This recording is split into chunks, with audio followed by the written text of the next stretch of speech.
Recently আমেরিকায় NATO নিয়ে বেশ আলোচনা হচ্ছে এবং আমেরিকার ইন্টেলেকচুয়াল স্ফিয়ারের একটা অংশ মনে করে যে ন্যাটো আমেরিকার জন্য একটা লাক্সারি আইটেম এখন এবং এটা কোনো আমেরিকার কোনো প্রয়োজন নেই এখন আর লাক্সারি আইটেম এবং এর পিছনে খরচ করাটা আমেরিকার জন্য একটা জাস্ট ওয়েস্ট। আর একটা অংশ মনে করেন যে ন্যাটো এখন আর আমেরিকার পারপাস সার্ভ করে না, সো ন্যাটোতে আমেরিকার সদস্য থাকা এখন আসলে আর এটা রেলিভেন্ট না।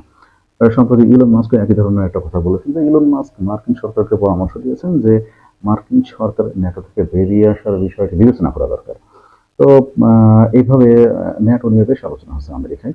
আর আমেরিকার প্রেসিডেন্ট কিন্তু তো প্রথম টার্মে ন্যাটো নিয়ে বেশ ক্রিটিক্যাল ছিলেন এবং তিনি বারবার ন্যাটো থেকে বেরিয়ে আসার ব্যাপারে হুমকি দিয়েছেন যে আমেরিকা ন্যাটো থেকে বেরিয়ে চলে আসবে। আহ, আহ, দ্বিতীয় টার্মে এসেও কিন্তু তিনি একই ধরনের কথাবার্তা বলছেন যে আমেরিকা ন্যাটো থেকে বের হয়ে যাবে। বারবার তিনি একই ধরনের থ্রেট, এটাকে আমি একটু থ্রেটই বলবো, ইউরোপকে থ্রেট দেওয়া হচ্ছে সিকিউরিটি ব্যাপারে যে আমেরিকা ন্যাটো থেকে বের হয়ে যাবে। তো এই অবস্থায় আমেরিকা যদি ন্যাটো থেকে বের হয়ে যায় সেটা আমেরিকার সিদ্ধান্ত, এটা আমেরিকার সিদ্ধান্ত এবং আমেরিকা ন্যাটো থেকে কতটা উপকৃত হয়েছে সেটা অন্য একটা আলোচনার বিষয়। বাট আমি এই ভিডিওতে যেটা নিয়ে আলোচনা করতেছি যে আমি ধরে নিলাম যে আমেরিকা ন্যাটো থেকে বেরিয়ে গেল, সেক্ষেত্রে ইউরোপের কি হবে? বর্তমানে ইউরোপ কিন্তু একেবারে হাত পা ধুয়ে ভালো ছেলে হয়ে ঘরে উঠে পড়ছে। ইউরোপের হিস্ট্রি আমরা সবাই জানি, যুদ্ধ বিগ্রহের ইতিহাস। ইউরোপ মানে যুদ্ধ বিগ্রহের একটা ব্যাটল গ্রাউন্ড। ইউরোপ একটা ব্যাটল গ্রাউন্ড ছিল, ইতিহাস সেটাই বলে। কিন্তু দ্বিতীয় বিশ্বযুদ্ধের পর থেকে ইউরোপ অনেকটা স্থবির, স্থবির ঠিক না, স্থিতিশীল হয়ে গেছে, পলিটিক্যালি স্থিতিশীল হয়ে গেছে। যদিও কিছুটা কনফ্লিক্ট, স্কার্মিশ বা ব্যাটেল ছিল বিক্ষিপ্ত হবে, কিন্তু মূলত মোটা দাগে ইউরোপে বড় ধরনের কোনো যুদ্ধ আর হয়নি। ইউরোপের সিকিউরিটি সার্বিকভাবে সেভাবে ক্ষতিগ্রস্ত হয়নি। তো ইউরোপ একেবারে নিশ্চিন্ত হয়ে হাত পা ধুয়ে বসে আছে এবং তারা তাদের নিরাপত্তার দায়িত্ব মার্কিন যুক্তরাষ্ট্রকে দিয়ে একেবারে ভয়লেস হয়ে গেছে। ইউরোপ এখন আর কোনো কথা, ইউরোপের কোনো ভয়াসই নেই। মার্কিন যুক্তরাষ্ট্র যা বলে ওরা তাই করে। এবং মার্কিন যুক্তরাষ্ট্র যেভাবে বলে, মার্কিন যুক্তরাষ্ট্রের সামনে গেলে ওরা পিছনে পিছনে চলে যায়। এটা আমরা ইরাকে দেখেছি, আফগানিস্তান দেখেছি। মার্কিন যুক্তরাষ্ট্রের আনজাস্ট ওয়ারকে তারা কিভাবে সমর্থন করেছে এবং তারা তো মার্কিন যুক্তরাষ্ট্রের সাথে গিয়ে সেখানে যুদ্ধ করেছে ইনফ্যাক্ট। এখন ডোনাল্ড ট্রাম্প মার্কিন যুক্তরাষ্ট্রের প্রেসিডেন্ট, তো ভবিষ্যতেও যে ডোনাল্ড ট্রাম্পের মতো প্রেসিডেন্ট মার্কিন যুক্তরাষ্ট্রে আসবে না এটা কিন্তু নিশ্চিত বলা যায় না।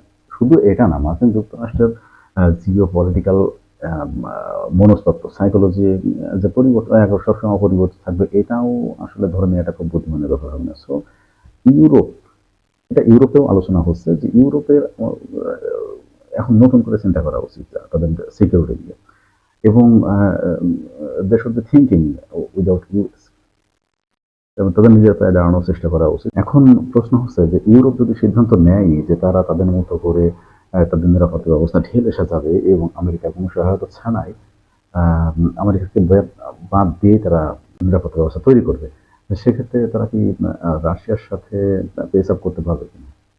রাশিয়া বর্তমানে সামরিক দিক থেকে মোস্ট প্রবাবলি দ্বিতীয় অবস্থানে আছে, তবে কিছু কিছু ক্ষেত্রে তারা এমনকি ইউএসএ থেকেও এগিয়ে। তো এই দ্বিতীয় অবস্থানে থাকা একটি দেশের সাথে পেস আপ করা ইউরোপের জন্য কতটা সম্ভব হবে এটা একটা বিবেচনার বিষয়। তবে আমরা যদি অর্থনৈতিক দিকটা বিবেচনা করি, যেমন একমাত্র জার্মানির অর্থনীতি কিন্তু রাশিয়া থেকে বড় এবং জার্মান টেকনোলজি খারাপ তাও না। তো রিসার্চ অ্যান্ড ডেভেলপমেন্টে ফাইন্যান্স করার মতো যথেষ্ট পরিমাণ টাকা ইউরোপের হাতে আছে, ইউরোপের হাতে আছে এবং they also have the technologies necessary, তাদের টেকনোলজিও আছে। শুধু তাদের ডিফেন্স বাজেটটা আসলে একটু বাড়ানো দরকার। ডিফেন্স বাজেট এমনিতেই রাশিয়া থেকে শুধুমাত্র জার্মানির ডিফেন্স বাজেট রাশিয়া থেকে বেশি।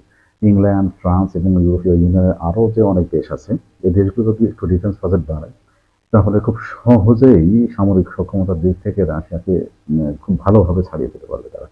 কারণ তাদের হাতে টেকনোলজি আছে, তাদের যথেষ্ট পরিমাণ অর্থ আছে যা দিয়ে তারা রিসার্চ এন্ড ডেভেলপমেন্টকে ফিনান্স করতে পারবে এবং তারা যে একেবারে সামরিক দিক থেকে খুব রাশিয়া থেকে পিছিয়ে তাও না। তবে এই বিক্ষিপ্ত সামরিক সক্ষমতা যদি এক জায়গায় করে যদি একটি কালেকটিভ ডিফেন্স রাশিয়ার বিরুদ্ধে তৈরি করে, একটি সম্মিলিত বাহিনী তৈরি করে, তাহলে ইউরোপের নিরাপত্তা নিশ্চিত করা সম্ভব। ন্যাটো হোক বা যে নামেই হোক বা ইউরোপিয়ান আর্মি হোক বা ইউ আর্মি হোক, যে নামেই হোক, ইউরোপকে একটা কালেকটিভ ডিফেন্সের ধারণায় যাওয়া ছাড়া কোনো উপায় নেই। ন্যাটো থেকে যদি মার্কিন যুক্তরাষ্ট্র বেরিয়ে যায় তাহলে মার্কিন যুক্তরাষ্ট্র ছাড়া ইউরোপের উচিত হবে ন্যাটোকে বাঁচিয়ে রাখা। যদি ন্যাটো ভেঙে যায় সেক্ষেত্রে ইউরোপে মস্কো আধিপত্য প্রতিষ্ঠিত হবে, এটা একেবারে দেখা কথা। সুতরাং ইউরোপ যদি মনে করে রুশ আগ্রাসনকে তারা ডিটার করতে চায়, তাহলে অবশ্যই হয় আমেরিকা চায় ন্যাটোকে তাদের আরো বেশি শক্তিশালী করতে হবে, ন্যাটোকে বাঁচিয়ে রাখতে হবে, তাদের মিলিটারি স্পেন্ডিং বাড়াতে হবে, তাদের মিলিটারি রিসার্চ অ্যান্ড ডেভেলপমেন্ট বাড়াতে হবে। এবং এটা খুবই পসিবল ইউরোপের জন্য যে মিলিটারি স্পেন্ডিং এবং মিলিটারি রিসার্চ অ্যান্ড ডেভেলপমেন্টে ইউরোপকে ছাড়িয়ে যায়। এটা খুবই পসিবল, কারণ Europe has money, Europe has technology. তাদের এমন নয় যে তারা টেকনোলজিতে রাশিয়ার থেকে খুব বেশি পিছিয়ে, কিছু কিছু ক্ষেত্রে রাশিয়ার থেকে বরং অনেক এগিয়ে, জার্মানি, ফ্রান্স বা ইংল্যান্ড। হয়তো ফাইটার ক্রাফটের ক্ষেত্রে কিছুটা পিছিয়ে আছে বাকি ইউরোপের দেশগুলো, কিন্তু এটাও যদি রিসার্চ অ্যান্ড ডেভেলপমেন্টে প্রয়োজনীয় ফিনান্স করে এই দেশগুলো, তাহলে রাশিয়াকে ছাড়িয়ে যাওয়া তাদের জন্য খুব বেশি কঠিন হবে না। সুতরাং ন্যাটোকে, আমার মনে হয় ন্যাটো তো রয়েছে, তার একটা স্ট্রাকচার রয়েছে। আমেরিকা যদি ন্যাটো থেকে বের হয়ে যায়, যে ন্যাটো যে বাকি অংশ, তাহলে ইউরোপীয় অংশ, এদেরকে নিয়েই ন্যাটোকে আরো বেশি শক্তিশালী করা উচিত। এবং ন্যাটো আমার মনে হয় খুব ভালো একটা ডিটারেন্স রুশ আগ্রাসনের বিরুদ্ধে ইউরোপকে দিতে পারে। এবং যদি মনে করে যে না, তারা ন্যাটো নামটা ব্যবহার করবে না, তাহলে আইজেনহাওয়ারের দেওয়া সেই নাম ব্যবহার করতে পারে, যে ইউরোপিয়ান আর্মি। তারা ইউরোপিয়ান আর্মি বলে একটা আর্মি তৈরি করতে পারে, গঠন করতে পারে। ইউরোপ সব দেশ যেখানে মিলিটারি স্পেন্ডিং দিবে, সেখানে দিয়ে ইউরোপিয়ান আর্মি কাজ করবে তাদের ইউরোপের সার্বিক নিরাপত্তার জন্য। এটা অনেক আগে এটা নিয়ে আলোচনা, 1960-এর দশকে এটা নিয়ে আলোচনা হয়েছে, ইউ আর্মি এটা হতে পারে। কিন্তু ইউরোপের কোনো দেশের পক্ষে এককভাবে রুশ আগ্রাসনকে প্রতিহত করা, এটা মনে হয় প্র্যাকটিক্যাল না, এটা সম্ভব না। কারণ এটা বাস্তবতা যে রাশিয়া হয়তো আগ্রাসী একটু, কিন্তু রাশিয়া ইংল্যান্ড বা ফ্রান্স বা জার্মানিকে আক্রমণ করতে যাবে না। রাশিয়ার উদ্দেশ্য তার সীমান্তবর্তী যে সমস্ত দেশ আছে, এই সমস্ত দেশগুলোতে আক্রমণ করে কিছু কিছু টেরিটরি দখল করা, এটার উদ্দেশ্য রাশিয়ার আছে, এবং রাশিয়া বহু নজির স্থাপন করেছে এই ধরনের। সুতরাং রাশিয়ার কাছ থেকে সবচেয়ে বেশি হুমকিতে আছে ইউরোপের ছোট দেশগুলো। তো ইউরোপের এই ছোট দেশগুলো যদি সভরান্টি নিশ্চিত করতে হয়, বড় দেশগুলোর একটা দায়িত্ব আছে। বড় দেশগুলো, আমি পাওয়ারফুল দেশগুলোর কথা বলছি, ইংল্যান্ড, ফ্রান্স বা জার্মানির কথা বলছি। তো ইংল্যান্ড, ফ্রান্স, জার্মানি, এই তিন দেশগুলো যদি একটা জোট করে, সেক্ষেত্রে কিন্তু আর কোনো দেশের দরকার নেই আসলে। এরা তিনজনই রাশিয়াকে প্রতিহত করতে বা রাশিয়াকে মোকাবেলা করতে সক্ষম। কিন্তু যদি ইউরোপের অন্যান্য দেশগুলো একা হয়ে যায়, হাঙ্গেরি, বুলগেরিয়া বা রোমানিয়া, লিথুয়ানিয়া, এই সমস্ত দেশ যদি এই সামরিক প্যাক্টে না থাকে, তাহলে ওই পূর্ব ইউরোপের দেশগুলো আবারও রুশ আগ্রাসনের শিকার হবে। এটা হয়তো আজ অথবা কাল এটা হবেই, আবারও রুশ আগ্রাসনের শিকার হবে। তো সুতরাং ইউরোপে যদি কোনো কালেক্টিভ ডিফেন্স করতে হয়, তাহলে ইউতে অন্তর্ভুক্ত যে দেশগুলো, সবাইকে নিয়েই কালেক্টিভ ডিফেন্স করা উচিত। এবং এই কালেক্টিভ ডিফেন্স করলে রুশ আধিপত্যকে ডিটার করা যাবে। রাশিয়া আর সাহসী হবে না কোনো দেশের উপরে ফার্স্ট স্ট্রাইক করতে বা উপযাচক হয়ে আক্রমণ করতে, এটা সম্ভব হবে না। তবে এটা সত্য যে ইউরোপের অন্য কোনো দেশ চায় না যে রাশিয়ার উপর আক্রমণ করার জন্য, এখনো সেই পরিস্থিতি নেই। পূর্বে এটা ঘটেছে, নেপোলিয়ন রাশিয়া আক্রমণ করেছে, জার্মানি রাশিয়া আক্রমণ করেছে, কিন্তু এখন পরিস্থিতি ভিন্ন। এখন জার্মানি বা ইংল্যান্ড বা ফ্রান্সের পক্ষে কোনোভাবেই আগ্রাসী হয়ে রাশিয়াকে আক্রমণ করা সম্ভব না, বরং এখন সেই ভূমিকা রাশিয়ার পক্ষে আগ্রাসী হওয়া সম্ভব, এবং রাশিয়া আগ্রাসী অলরেডি হয়েছে, উদাহরণ আছে।